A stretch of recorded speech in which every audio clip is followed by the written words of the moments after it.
पूरा कर लिया।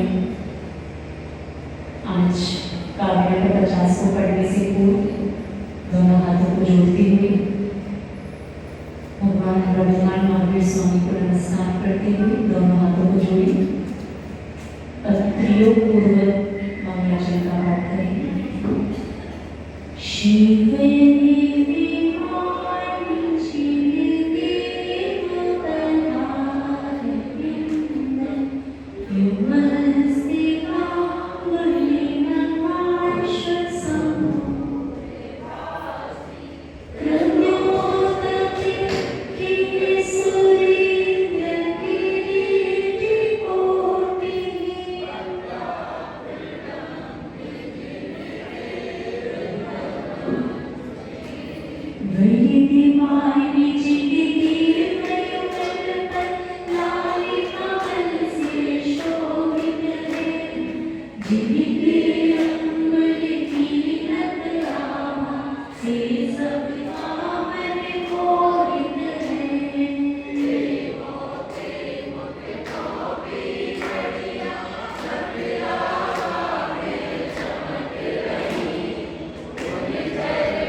जिसका टाइटल है धर्मानुराग।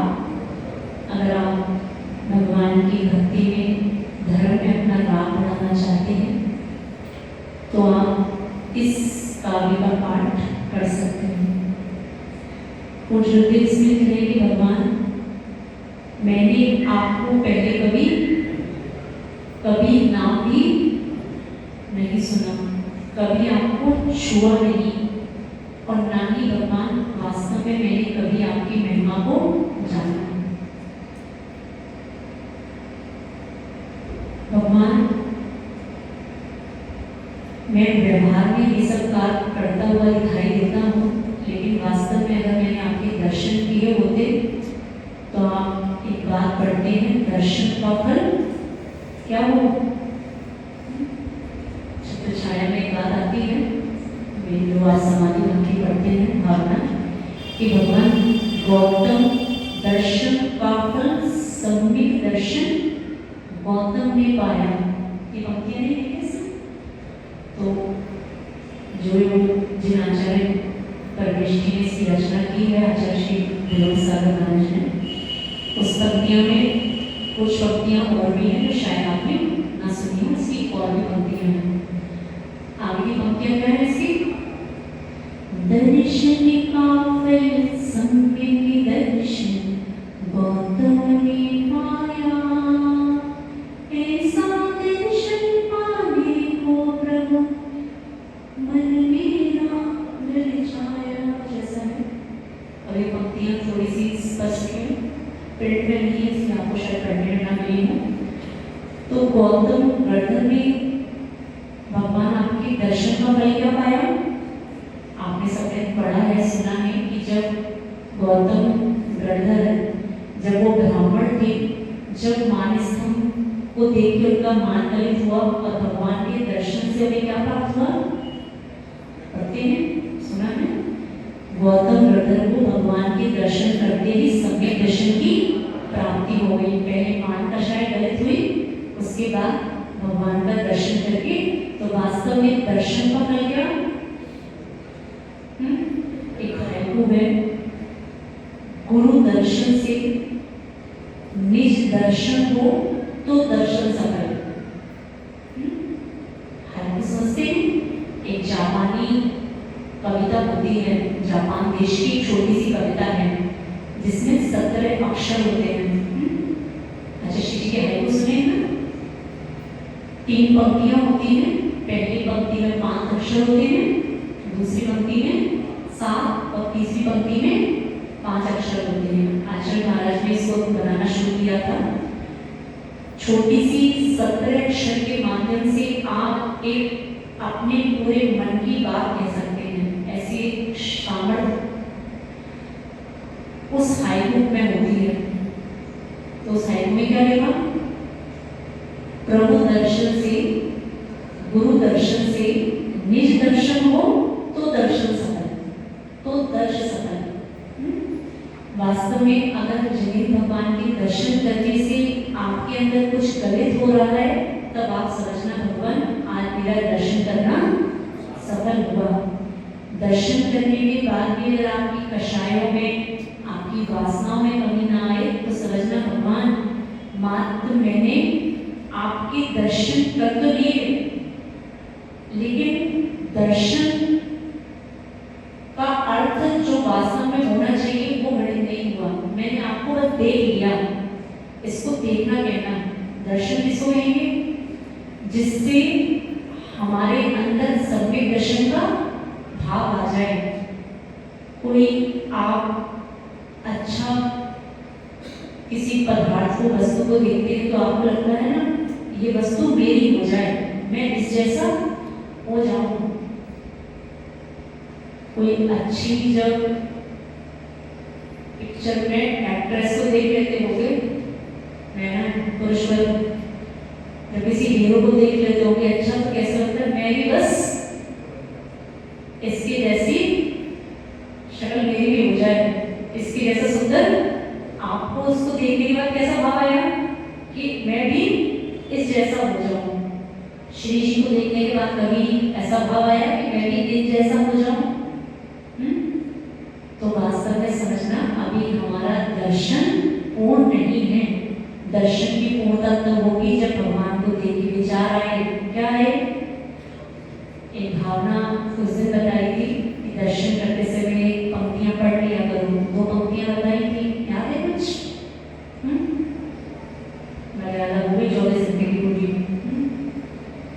2 पंक्तियां बताई थी जिन्हें भगवान के दर्शन करने से पहले आपकी आदतें होती है कि आप जो अर्थ लिखा है पढ़ा और चावल चढ़ाए। और अगली वेदी, तो वेदियां बहुत सारी हैं, माता जी एक वेदी पे अभी तक का समय देने कैसे काम चलेगा? एक प्रतिमा जी के दर्शन भी आप भावों से कर लेते हैं तो वो भी दर्शन में संपूर्ण समझना।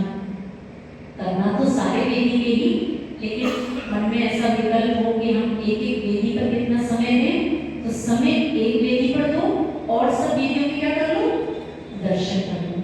लेकिन दर्शन करके भाव फिर कैसा बने? कौन सी पंक्तियां बोली थी? अध्याभवत् सफलता नयन द्वयस्य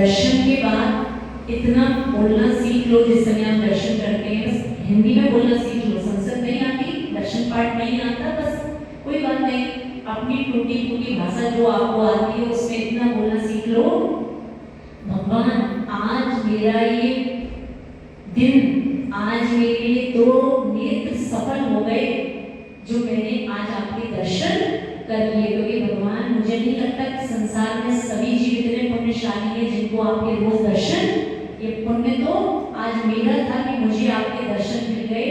मैं आज इतना निरोगी हूँ, मेरे शरीर में आज कोई रोग नहीं है भगवान, मैं आज किसी बिस्तर पे नहीं पड़ा हूँ, मेरा आज नेत्र भी सफल हो गए और मेरे आज दिन भी सफल हो गया। इतना तो बोल सकते हो ना, संसद नहीं आती, प्राकृत नहीं आती, कोई बात नहीं, हिंदी में बोलो, भगवान आज ही मेरे दोनों नेत्र सफल हो गए। आगे भी कुछ बोलना चाहो तो भी बोल सकते हो। दर्शन पाठ कितने लोगों का आता है संसद का? इसको नहीं आता? अरे तो आता है तो अच्छे से गर्व से हाथ उठाओ ना। नहीं आता तो ईश्वर तो चलो कोई बात नहीं, महिला तो बहुत पढ़ती है जिनवाणी, जिनवाणी इतनी पढ़ी कि पढ़ के जिनवाणी सारी आप लोगों ने पाठ डाली। मंदिर में देवी की स्थिति बहुत गंभीर स्थिति है माँ जिनवाणी की। दर्शन पाठ नहीं आता तो अच्छे से बोलो, तो डरने वाले दिन चले गए, अच्छे दिन आ रहे हैं। डर वाले दिन, बुरे दिन निकल गए, बुरा समय निकल गया, अब अच्छे दिन शुरू हो गए। तो दर्शन पाठ में कुछ और भी पंक्तियां आती बहुत अच्छी जो आप भावना गा सकते हैं भगवान के सामने। जिनेर भक्ति, जिनेर भक्ति, जिनेर भक्ति दिले दिले। देखो ये जो दर्शन पाठ है, आपने इस पाठ को भी अच्छे से पढ़ना सीख लिया, सिर्फ पढ़ना नहीं, भगवान के सामने गए और पढ़ लिया।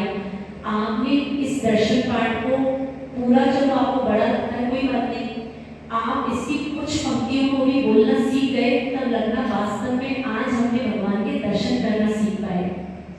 अभी तक आप क्या करते हो बताओ? अब तो घंटा लग गया है, तो सबसे पहले क्या करना? सुनाई नहीं दी मुझे, आपके कानों में आवाज पहुंची नहीं घंटे की। घंटा बजा के मंदिर में प्रवेश करते हो कि नहीं? आया ना? आचार्य पूज्यपाद स्वामी महाराज ने घंटे का महत्व बताते हुए नंदीश्वर भक्ति में लिखा कुछ। आपने घंटे के महत्व को गौण कर दिया, लेकिन जो आचार्य महाराज 5वीं शताब्दी में हुए, आप सोचें, गुरुकुल स्वामी महाराज, फिर उनके बाद आचार्य कुमार स्वामी महाराज, आचार्य समंत स्वामी महाराज, 5वीं सदी में आचार्य महाराज और हुए, इनका नाम क्या? आचार्य पूज्यपाद स्वामी महाराज, जिन्होंने किसकी रचना की? इष्टोपदेश ग्रंथराज की। और उनकी सबसे बड़ी रचना अगर आप देखें तो जो 10 भक्तियां, जिनको महाव्रती दीक्षा के बाद वो सारी भक्तियां व्रती लोग भी पढ़ते हैं, 2 भक्तियों को, 3 भक्तियों को, जिसकी जैसी श्रद्धा सामर्थ्य समय हो, उन आचार्य महाराज ने 10 भक्तियों की रचना की। नाम पता है? एक आदि नाम बताओ। चतुर्मास जब प्रतिष्ठापन हुआ तो आपको कुछ भक्तियां पढ़ाई गई, भक्तियों के पाठ हुए थे, याद है कुछ? ज्यादा समय नहीं हुआ, 3 महीने हुए बस, याद है? पुष्कर कलश स्थापन कराने आए थे, कुछ भक्तियां पढ़ी थी। कौन सी पढ़ी थी? क्या पढ़ लिया था? सिद्ध भक्ति पढ़ ली थी, चैत्य भक्ति पढ़ ली थी, और शांति भक्ति पढ़ी थी, और शुद्ध भक्ति भी पढ़ी, नाम तो लघु है, और पंचमाधु भक्ति पढ़ी, समाधि भक्ति पढ़ी है। और भी भक्तियां होती हैं, नाम सुन लो, याद रह जाए तो अच्छा है, नहीं रह जाए तो कोई बात नहीं, कम से कम सुनने का पुण्य तो मेरा। निर्वाण भक्ति है, नंदीश्वर भक्ति है, और आचार्य भक्ति है, शुद्ध भक्ति है, छोटी छोटी भी, बड़ी वाली भक्तियां, और ऐसी 10 भक्तियां उन आचार्य पूज्यपाद स्वामी महाराज ने लिखी। उन 10 भक्तियों में एक भक्ति है नंदीश्वर भक्ति। नंदीश्वर के पर्व आने वाले हैं, पता है कब से? अष्टानी का पर्व लगने वाले हैं।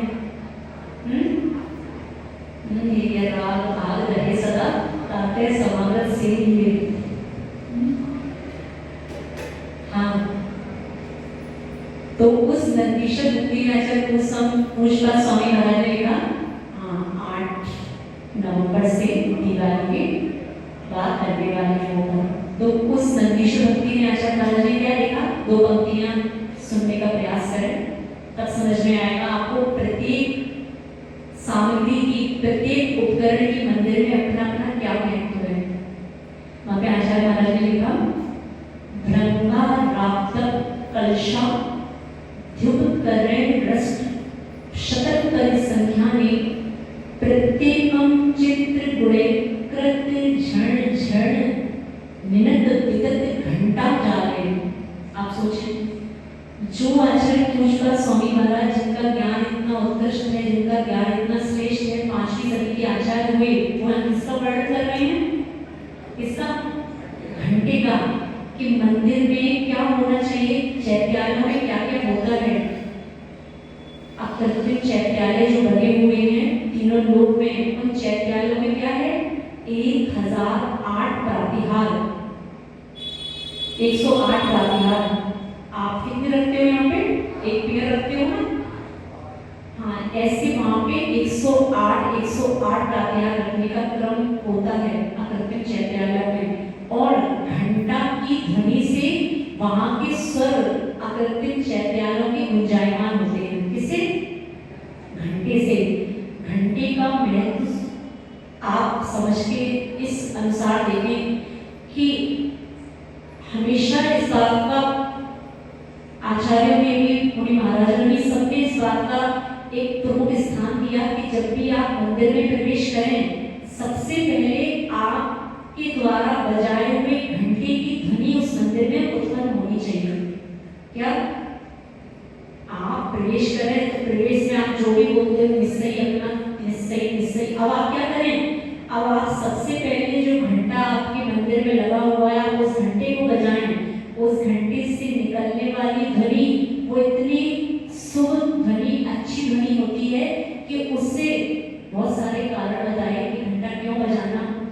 तो घंटा क्यों बजाना, पहला कारण तो ये कि उससे जो ध्वनि उत्पन्न होगी वो सारे वातावरण को सकारात्मक ऊर्जा से भर देगी।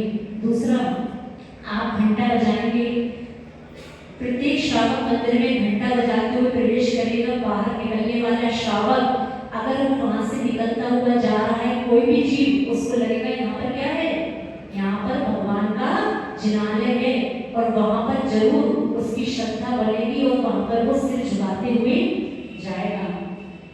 तीसरा कारण बताया कि आप जिस जिनालय में दर्शन करने जाते हैं वहाँ देवों का स्थान भी होता है, देव भी भगवान की पूजा अर्चना करने आते हैं। आप उस घंटे के माध्यम से एक अलार्म बजाते हैं कि मैं भगवान के दर्शन करने आ गया हूँ, अगर यहाँ देवगढ़ है तो मुझे क्या है, थोड़ा सा स्थान दे दें, आपका समय हो गया पूजन करने का। अब कौन आ गया दर्शन करने, देवगति का आपका समय हो गया, अब हमें भी थोड़ा दर्शन करने में। तो ये देवों के लिए अलार्म भी होता है, समझ में आ रहा है। आप उठे, सीधे आप घुसे मंदिर में, ना कोई किसी से कुछ पूछना, ना कोई अच्छी ध्वनि, कुछ नहीं। तो ये सब बातें भी थोड़ा अपने जीवन में अच्छी लाने का प्रयास करें। जब भी मंदिर जी में प्रवेश करें तो सबसे पहले उस घंटे का स्वर मंदिर में गुंजायमान होना चाहिए। और मेरी भावना तो ये कि हर एक मंदिर में, हर एक वेदी के सामने क्या होना चाहिए, जहां भी जो देवगढ़ भगवान की उपासना कर रहे हैं उन देवों को बता दो कि अब मैं आ गया हूँ, वो देव भी आपको क्या देंगे, स्थान देंगे। और मंदिर में जो वातावरण सकारात्मक होगा, ऊर्जा सकारात्मक होगी, उसका प्रभाव तो है ही होगा। ठीक है, तो दर्शन करने से मैं आपको समझाया कि क्या बोलना, थोड़ा दर्शन करना सिखा रहे हैं, सीख लो। हमारा काम सिखा नहीं रहा है, आप सीखो ना सीखो आपका मन। भगवान की दर्शन करने समय इतना बहुमान लाना कि भगवान आज तो मुझे आपके दर्शन हो गए, आज तो मेरा पुण्य था इसलिए हो गए, अब भगवान कल का मुझे नहीं पता, क्योंकि आज दर्शन हुए किसके पुण्य से, आज के पुण्य से हुए। अब आगे भी वो दर्शन करेगा, इसके लिए क्या करना, बात समझ में आ रही है। आज दर्शन के लिए इसलिए हमने भगवान से क्या बोला, भगवान मुझे आपके दर्शन मिलते रहे। कल भगवान मुझे कोई ऐसी बीमारी ना लग जाए कि डॉक्टर मुझसे कहते कि कुछ महीने आपको कहाँ रहना है, बेड पे, बेड रेस्ट पे, और ज्यादा अंतराय कर्म का उदय हुआ तो हॉस्पिटल में एडमिट ना होना पड़े। भगवान बस मेरे जीवन में इतना बना रहेगा, जिनेर भक्ति, जिनेर भक्ति, जिनेर भक्ति दिने दिने सदा में अस्तु, सदा में अस्तु, सदा में अस्तु, भवे भवे। बस भगवान आज तो मुझे आपके दर्शन अति पुण्य से मिल गए। भगवान कल आने वाले और दिनों में भी जिनेर भक्ति, जिन प्रभु आपकी भक्ति, जिनेर भक्ति दिने दिने, दिनों दिन भगवान मुझे आपकी भक्ति करने का अवसर मिलता रहे। सदा में अस्तु। क्या पढ़ते हो? पढ़ते तो नहीं हो, लेकिन सुन लो और पढ़ना भी थोड़ा सीख लो। सदा में अस्तु, सदा में अस्तु क्या अर्थ हुआ?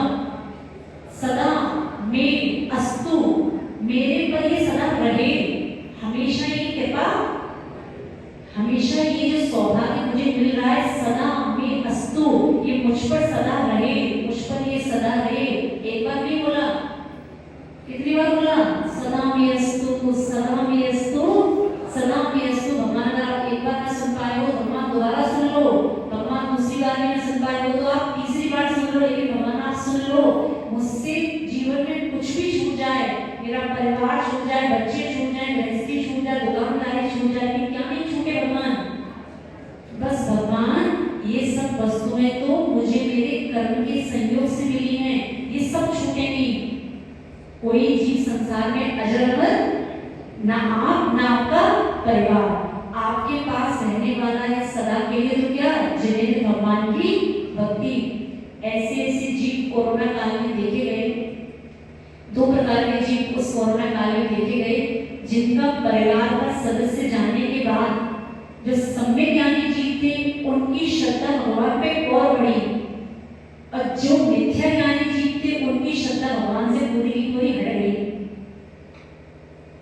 अपनी नेत्रों से प्रत्यक्ष देखा कि जिन परिवार में बेटे की मृत्यु हुई, पत्नी की मृत्यु हुई, एक असमय में जीवों ने मंदिर जाना छोड़ा। क्यों छोड़ा? क्योंकि आपके घर वालों को उठाने का काम किसका है? हाँ, ऐसा ही है। संसार में बहुत बड़ा मिथ्या ज्ञान चल रहा है। संसार की बात हम क्यों करें? हमें लगता है कि सब जीव के अंदर धारणा होती है, जब भी आपके साथ कुछ बुरा होता है आप कहने में चूकते नहीं।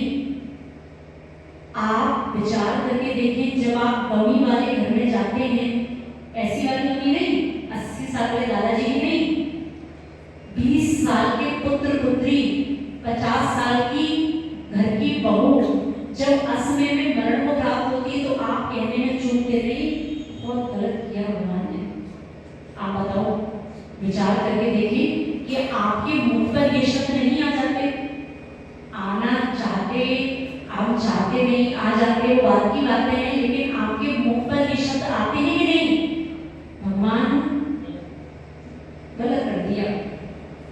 ऐसा ऐसा तक सुना घर के बच्चों को कि भगवान इतनी भक्ति की, लेकिन आपने ये अच्छा नहीं किया।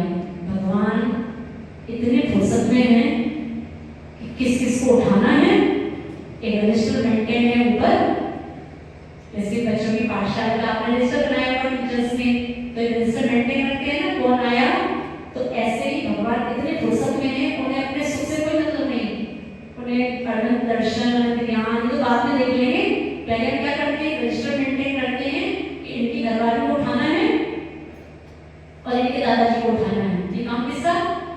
आप विचार करके देखें, हंसने मुस्कुराने वाली बात नहीं है।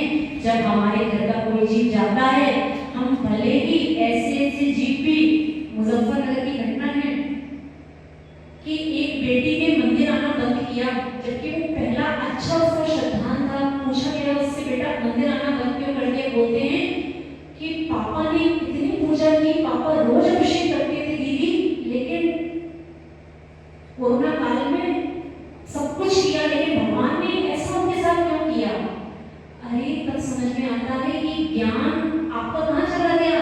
ये जिनवाणी केवल पढ़ने के लिए की है, ये जिन्हें भगवान की पूजा अर्चना केवल चावल चढ़ाने के लिए की है, वास्तव में आपका सम्यक ज्ञान तब कहलाता है जब आप इस बात को स्वीकार करते कि ये भगवान ये सब नहीं करते।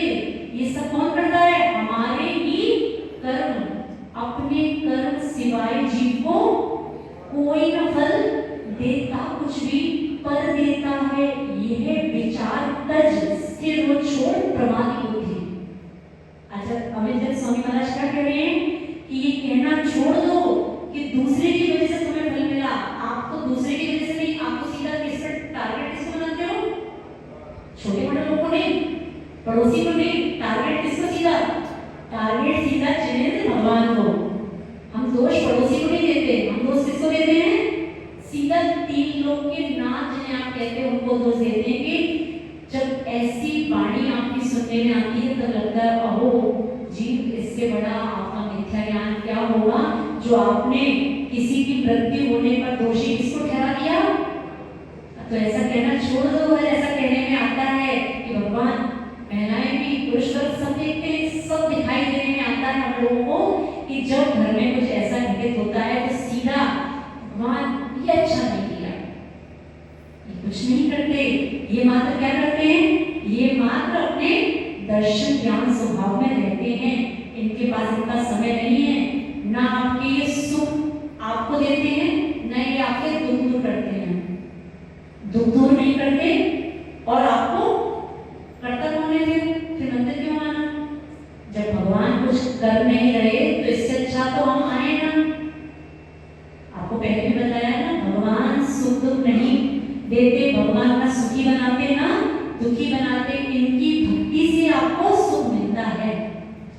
भगवान की प्रतिमा कुछ नहीं देती, सही है, बिल्कुल सही है, और लेकिन भगवान की भक्ति से आपको सब कुछ मिलता है, ये भी बिल्कुल समझ गए। कुछ लोगों की धारणा ऐसी भी रहती है कि अपने जिन्हें भगवान तो कैसे हैं? वीतरागी हैं, ये कुछ देते नहीं कुछ लेते नहीं, तो इनको मानने से अच्छा तो कहाँ चले? बाहर चलते हैं, कम से कम वो हमें कुछ देंगे। तो ये भी आपका एक अज्ञान है कि जिन्हें भगवान वीतरागी है, बिल्कुल सही है, बिल्कुल सत्य, कोई इसमें असत्य बात नहीं। लेकिन जिन्हें भगवान की भक्ति आपको क्या नहीं देती, इस बात का आप विचार करें। अगर नहीं मिलता तो मानना कि भगवान आज तक मुझे शायद आपकी भक्ति करना आया नहीं। कमी किसमें है भगवान? मेरे दर्शन में कमी है, क्योंकि दर्शन का फल तो मुझे क्या मिलना चाहिए था? क्या बताया? दर्शन का फल सुन रही? अरे थोड़ी देर की मर्यादा तो करो, 15 मिनट में भूल गए सब। दर्शन का फल सम्यक दर्शन, वो हाइकू क्या कर लो? प्रभु दर्श से निज दर्श हो तो दर्श सफल। अपने दर्शन को सफल कब मानना? जब उस दर्शन से हमारी मान कषाय कवित हो गए, हमें इसकी उपलब्धि हो जाए, सम्यक दर्शन की प्राप्ति हो जाए, तब तो मानना कि भगवान आज मेरा दर्शन करना सफल हो गया। पर एक बार दर्शन से कुछ ना हो, दूसरी बार ना हो, तो कब तक करना? जैसे दीवार पे कोई दाग लगने के बाद बताइए कब तक करते हो? एक बार में दाग नहीं गया तो दूसरी बार करना छोड़ देते हैं क्या? एक बार मन नहीं लगा भक्ति में तो कोई बात नहीं, हम 2 बार करेंगे, 2 बार नहीं लगा तो हम 3 बार करेंगे। तब तक करेंगे जब तक कि हमारा मन भगवान की भक्ति में लग नहीं जाता। और भगवान की भक्ति में मन क्यों नहीं लगता? क्योंकि बाहर के 1000 प्रकार के विकल्प हमें परेशान करते हैं। तो एक अच्छी चीज आप कर सकते हैं कि जिस समय आप मंदिर में प्रवेश करें उस समय सब कुछ त्याग करके चलें। जिस समय आप घर से चल रहे हैं, आपने मंदिर जी में प्रवेश किया, आप इतना बोलना सीख ले कि भगवान अब सब घर के गृहस्थी के विकल्पों का सबका मेरा त्याग। जब तक मैं मंदिर जी में हूँ तब तक मंदिर जी के अलावा सबका मेरा क्या? समझ में आ रहा है? कुछ अंदर घटित हो भी जाएगा तो उसका पुण्य आपको मिलेगा। क्यों मिलेगा? क्योंकि आपका और सभी वस्तुओं का क्या था? त्याग था। तो हो सकता है इस त्याग के पुण्य से आपका जो मन, एक भजन आता है ना, मेरा मन बड़ा चंचल है, कैसे तुम्हें समझाऊं, पर जितना इन्हें समझाऊं तो उतना ही बचता है कि मन भी तो इतना स्पेशल है, जितना इसे समझाओ उतना क्या है, तो समझाना क्यों है? समझाने से मचल रहा है तो फिर समझाना क्यों है? ऐसा मत समझना। आप बार बार भगवान की भक्ति में अपना मन लगाओगे तो ये निश्चित है कि एक दिन ऐसा आएगा कि वास्तव में आपका मन भगवान की भक्ति में लग जाएगा। उस दिन किसी व्यक्ति ने हमसे शंका पूछी, माता जी जो लोग मंदिर में धर्म करते हुए दिखाई नहीं देते, जो धर्म का ढोंग करते हैं, क्या वो जीव अभव्य हैं? समझ में आ रहा है? क्या जो लोग मंदिर में पूजन का ढोंग दिखावा आदि करते हैं, क्या वो जीव अभव्य हैं? जीव भव्य है या अभव्य है, इसका निर्णायक कौन? मात्र ये केवल दो विषय है कि कौन जीव भव्य है। हो सकता है कि आप जो भगवान की पूजा कर रहे हैं, समझ में आ रहा है ना? आपको तो क्या लग रहा है कि आप क्या कर रहे हैं? तो मुझसे बड़ा सम्यक दृष्टि और मुझसे बड़ा भव्य संसार में तो कोई नहीं। और ये सामने वाला जिसके मंदिर जाने का मन नहीं होता, जो मंदिर में आता है, चावल चढ़ा के चला जाता है और बाहर जाके खूब कषाय करता है, ये जीव कैसा है? हाँ, क्योंकि प्रश्नों का उत्तर व्यक्तिगत नहीं दे पाते, यही समय मिलता है प्रश्नों का उत्तर देने के लिए, तो अच्छे से सुनने का प्रयास करें। भव्य कौन और अभव्य कौन? राजा श्रेणी की आपने कथा सुनी? श्रेणी चारित्र जिन्होंने नहीं पढ़ा हो, थोड़ा सा उस घटना को याद करने का प्रयास करो, जिस समय वो रानी चेतला ने अन्य मत के साधुओं को वो लकड़ी की जो उनकी खड़ाऊ थी उसका चूरा उनके भोजन में मिश्रित किया। पता है कुछ? रानी चेतला को जब भोजन पे राजा श्रेणी ने, वो राजा श्रेणी बौद्ध धर्म को मानने वाले थे और रानी चेतला जैन धर्म की उपासक थी, तो जिस समय रानी चेतला ने उन साधुओं से ऐसा सुना, उनके मुख से, उनके जो उपासक थे उनसे ऐसा सुना कि हमारे जो साधु हैं वो 3 लोक के ज्ञाता हैं, इनके ज्ञान में सब बातें झलकती हैं। तो रानी चेतला ने क्या किया था? वो खड़ाऊ का मिश्रण चूरा करके उनके भोजन में मिलाया, और जब वो खड़ाऊ ढूंढी गई, जो खड़ाऊ नहीं मिली, और जब वो बमन हुआ तो उनके बमन में उनके टुकड़े देखे गए। तो राजा श्रेणी को इतना क्रोध आया कि आज रानी चेतला ने मेरे साधु का अपमान किया है, मेरे गुरु का अपमान किया है, किसी दिन मौका मिलेगा तो मैं दिगंबर साधुओं को नहीं छोड़ूंगा। ऐसा जो उसने रोष का भाव जब उसके ऊपर उत्पन्न हुआ, और एक दिन जंगल में एक मुनिराज देखे, उनका नाम पता है? हाँ, मुनिराज यशोधर मुनिराज को देखा, तो उस मुनिराज के गले में राजा श्रेणी ने जब मरा हुआ सर्प डाला, उसे पता था कि जैसे ही मैं कोई एम पे उपसर्ग करूंगा ये तुरंत उस उपसर्ग को सहन नहीं कर पाएंगे और अपनी ध्यान सामायिक को छोड़ के ये भागते हुए दिखाई देंगे। और जब वो सर्प डाल के उनके कंठ में चले गए और कुछ दिनों के पश्चात जब आगे देखा, जब रानी चेतला को पता लगा कि राजा श्रेणी ने उन मुनिराज के गले में सर्प डाला है, तो उसको पता था कि दिगंबर मुनिराज कभी भी अपने उपसर्ग को हटाने का प्रयास में नहीं करते। आचार्य श्री जी के जीवन की आपने घटना सुनी होगी कि एक बार आचार्य श्री जी के गले में भी किसी ने कुछ डाल दिया था। शायद आपने सुना हो। आचार्य श्री जी एक बार ध्यान में बैठे थे, संघ के और अन्य साधुगण के साथ में बैठे थे। एक अन्य मत का कोई जीव आया, श्रद्धा के बसात, कोई दृष्टि के बसात नहीं, उस जीव के अंदर क्या थी? श्रद्धा थी कि आज मैंने दिगंबर मुनिराज के दर्शन किए और देखो उनकी निद्रा की मुद्रा कि ये मात्र लकड़ी के पाटन को ही उस पे ही शयन करते हैं, उस पे ही विश्राम करते हैं। तो जब ऐसी श्रद्धा भाव, ऐसी जो उसने देखा उस मुद्रा को, तो भक्ति वशा उसने क्या डाल दी? फूलों की, गुलाब के फूलों की माला। आचार्य श्री जी ने इसको क्या माना? अपना उपसर्ग माना, क्योंकि दिगंबर मुद्रा पे कोई भी आभरण आ गया तो ये क्या है? उपसर्ग समझना। तो उसको हटाने का प्रयास नहीं किया। ये वास्तव में एक दिगंबर मुनिराज की पहचान होती है कि अपने गले में पड़ा हुआ या अपने शरीर पे आई कोई भी बाधा को वो स्वयं हटाने का प्रयास नहीं करते। आचार्य शांति सागर महाराज जी के अपने जीवन को सुना, ही चारित्र को हमने आपको सुनाया था। जिस समय आचार्य शांति सागर जी महाराज ने मंदिर में समाई की और वो पंडित जी घी का दीपक जला हुआ वहीं छोड़ गए थे, और वो घृत जब भूमि पर गिरा, लाखों करोड़ों चींटियां वो घी बहता हुआ उनके शरीर पे स्पर्शित हुआ, और वो लाखों करोड़ों चींटियां उनके शरीर पर आके चिपक गई। अब सोचो, एक चींटी भी आपके शरीर पे चिपकती है तो क्या होता है? क्या होता है वीडियो में देखा कि चींटियां सर्दी से चिपक गई। अब साधु क्या करें? अब पीछे उठा के मार्जन करें क्या? शरीर को साफ करें क्या? उस समय समता परिणाम रखने पड़ते हैं। जब वो 4-5 चींटियां उस दिन शरीर में चिपकी और पूरी समाई के समय वो चिपकी रही, अपना खून चूसती रही, तब आचार्य शांति सागर महाराज का संस्मरण आया कि आचार्य शांति सागर जी महाराज धन्य हैं आप, श्रेष्ठ हैं आप, कि हमारे शरीर में 3-4-5 चिपकियां फिर भी हमें विकल्प हो रहा है।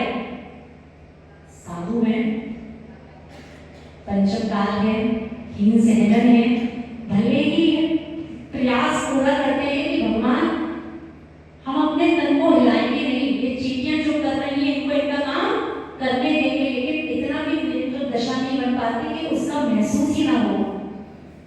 समझ में आ रहा है? लेकिन उस समता परिणाम को सहने की, उस समता परिणाम को कहां से आते हैं?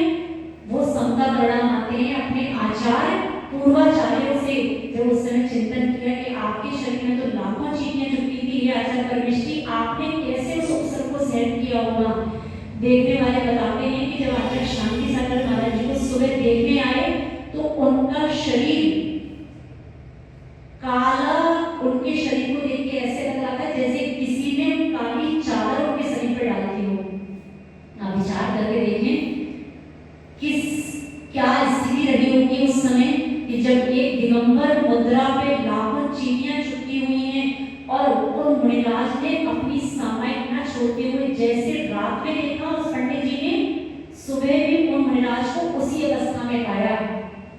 कोई प्रतिकार नहीं, जैसा हो रहा है मेरे कर्मों के कारण मैं उसको भोगूंगा, मैं इसको हटाने का प्रयास भी नहीं करूंगा।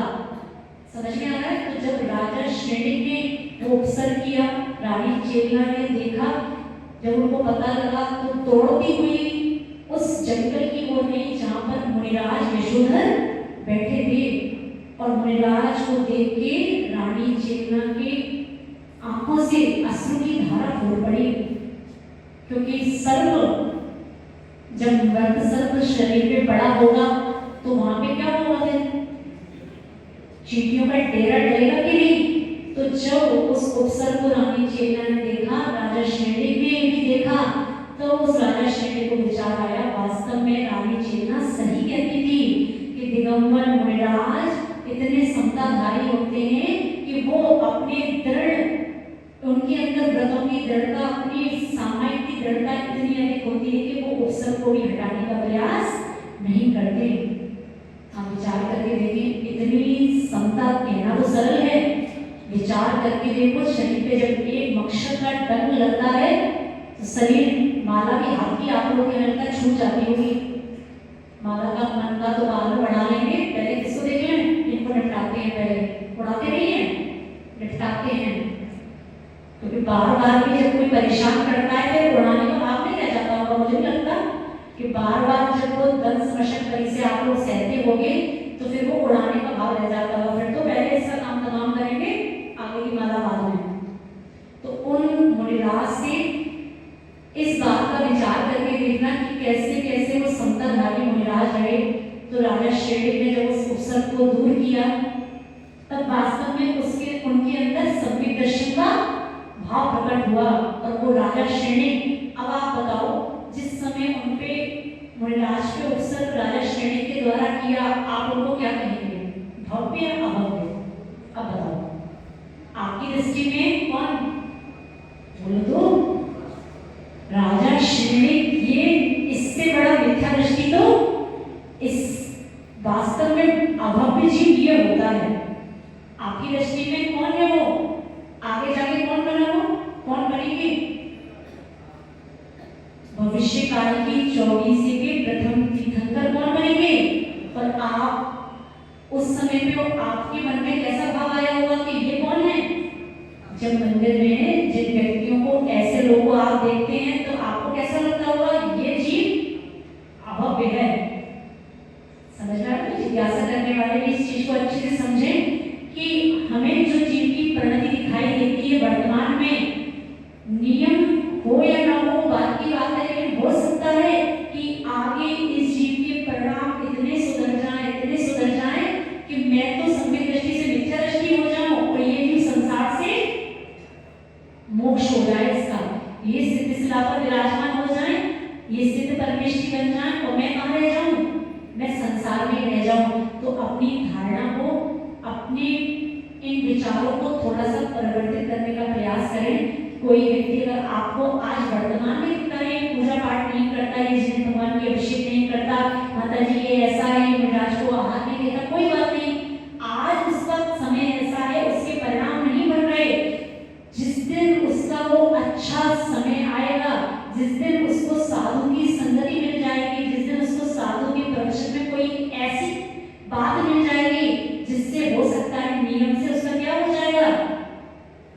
नियम से उसका कल्याण हो जाएगा। अभी उसको कालवती मान लो आई नहीं, 50 साल 60 साल के कोई भी आप पुरुष वर्ग देखें या महिला वर्ग देखें कि जिनका अभी रुचि नहीं है धन के प्रति, कोई बात नहीं, उन जीवों के प्रति उनकी निंदा नहीं करना, उन जीवों के प्रति करुणा का भाव रखना। आप लोग क्या करते हो? निंदा, क्योंकि रस किसमें? निंदा में। तो उस समय निंदा नहीं करना, उस समय उसके प्रति करुणा की दृष्टि रखना कि भगवान इसके जीवन में भी कुछ ऐसा कर दो कि ये व्यक्ति भी धर्म से जुड़ जाए। लेकिन बहुत मुश्किल हो जाता है करना, मुश्किल है कि नहीं? जो व्यक्ति आज आहार दान नहीं देता, अभिषेक नहीं करता, आपके मन में क्या विचार आता है? हाँ, तो दोष आरोपित करने से अच्छा क्या करो कि भगवान ये जीव 4 प्रकार के भाव बताए ना, सामायिक पाठ में आचार्य महाराज ने 4 प्रकार के भाव लेके कौन से लाइन पढ़ो? प्रेम,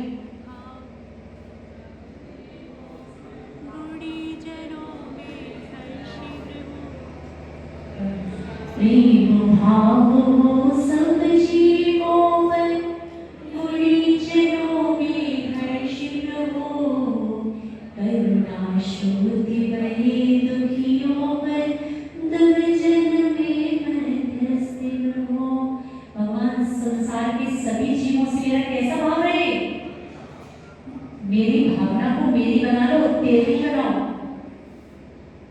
मेरी भावना को, भावना किसकी? तेरी। मेरी तो कुछ और है, तो मेरी भावना को मेरी कैसे बनाना है कि भगवान संसार के सभी जीवों से मेरा प्रेम का भाव रहे, करुणा शोध बहे दुखियों पर। संसार में जितने आपको दुखी जीव दिखाई दे रहे हैं उन पे आप कैसी दृष्टि रखें? कैसी? करुणा की दृष्टि। और तीसरी दृष्टि कौन सी बताई? प्रेम भाव हो सब जीवों में, दुखी जनों में, गुणी जनों में हर्ष हो। भगवान जो गुणी जन हैं, जो मुझसे गुणों में अधिक हैं, उनके प्रति मेरा कैसा भाव रहे? हर्ष का भाव। जब कोई भी महावती को, व्रती को देखो तो अंदर से उल्लास उत्पन्न हो कि आज मेरा अहोभाग्य, अपने अंदर एक हर्ष का भाव उत्पन्न हो कि आज मुझे सौभाग्य से इनके दर्शन मिल गए। तो गुणी जनों में हर्ष हो। तीसरा भाव क्या बताया? करुणा शोध बहे दुखियों पर। ये दुखी नहीं है तो क्या है? जो मंदिर नहीं आते। इनसे बड़ा दुखी संसार में और जीव कौन होगा जो अपने दुखों को बढ़ा रहे हैं, मंदिर नहीं आके, अभिषेक नहीं करके, आहार दान की क्रियाएं नहीं देंगे। ये सब क्या है? ये सब कौन से जन हैं? ये सब दुखी हैं। ये अपने दुख को प्रतिपल बढ़ा रहे हैं, सुख नहीं बढ़ा रहे, दुख बढ़ा रहे हैं। ऐसे जीवों का कैसा भाव रखें? करुणा का भाव कि भगवान ये जीव भी, इनके जीवन में भी जल्दी से सम्यक दर्शन आए। निंदा नहीं, तुम मंदिर नहीं जाते, तुम अभिषेक नहीं करते, उस व्यक्ति के सामने नहीं है ना तो लड़ने आ जाएगा। मंदिर में एक बार भगवान के चरणों में उसके लिए निवेदन कर लेना कि भगवान हमारे मोहल्ले